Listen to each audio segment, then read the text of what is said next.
Pittsburgh Steelers cornerback Joey Porter Jr. is on the mend after a hamstring injury and will return against the Cleveland Browns. Porter suffered the injury against the New York Jets, and Mike Tomlin was optimistic he would not miss much time, but that never came to fruition. "I'm feeling great," Porter said. "I'm glad to be back. I want to get back before the bye week just to get my little groove in, but it was for the greater good. I got some more time. We're ready now." After adding "and I'm back" surely later on in the press conference, Porter says the rotation will be the same, with Jalen Ramsey now likely to miss time with a hamstring injury of his own. Porter has become a stalwart in the Steelers' secondary over the last 2 seasons. His return boosts talented cornerback room, though Ramsey's likely absence hurts it just as much.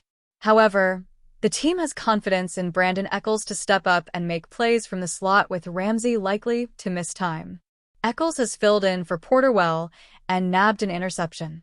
With Porter back, the likely starters will be him, Darius Slay, and Echols in the slot. The Pittsburgh Steelers have made a surprising decision, parting ways with veteran linebacker Jawan Bentley just days before their crucial Week 6 matchup against the Cleveland Browns. The move comes on the heels of the Steelers signing running back Raheem Blackshear to their practice squad, prompting the release of Bentley. Bentley's brief stint with Pittsburgh.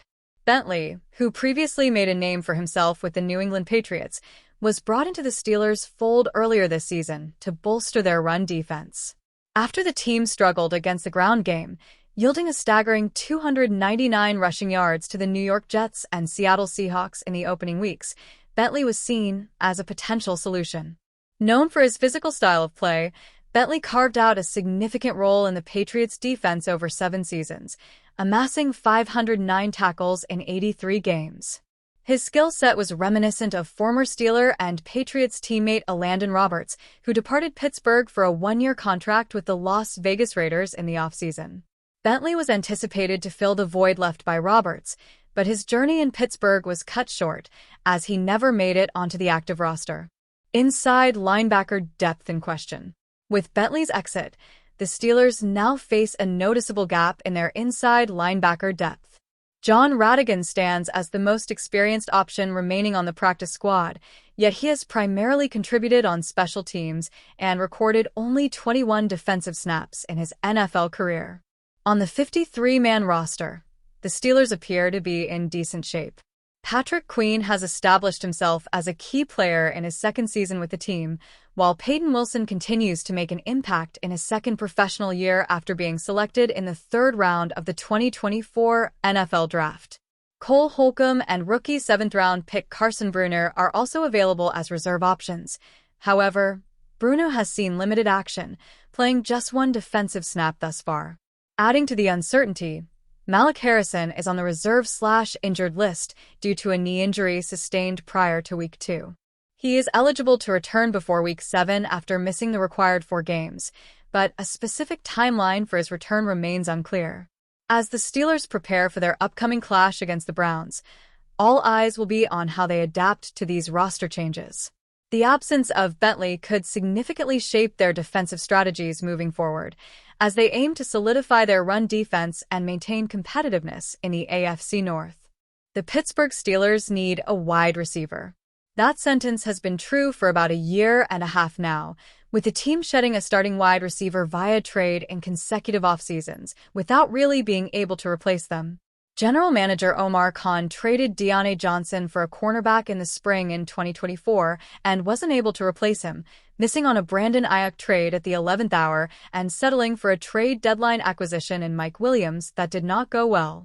This year, he sent George Pickens packing in May and again wasn't able to add another starting outside wide receiver to the room to complement DK Metcalf and Calvin Austin III.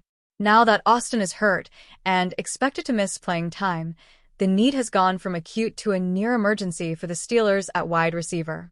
Former 3rd-round pick Roman Wilson can help replace Austin in the slot, but the Steelers do not have another obvious choice at outside receiver, with veterans Scotty Miller and Ben Skowronek providing stopgaps, at best. So, is there a wide receiver that is, or could be on the market that could help the Steelers? As you can imagine, the pickings are slim. There are relatively few teams that would be willing to give up on a player 4 weeks into the season, and only a few more will get there over then next month. The competitive balance giant that is the NFL ecosystem keeps too many teams from falling out of contention too early, and many of the teams that do fall out of contention will be playing young quarterbacks and won't want to impact their development by taking away their most important targets. So, basically, you're left with two categories of players that might be available over the next few weeks. Players on bad teams that don't have young quarterbacks and veterans who have fallen out of favor on their current squad. After a quick search of NFL depth charts, here's what I've come up with. Steelers trade targets.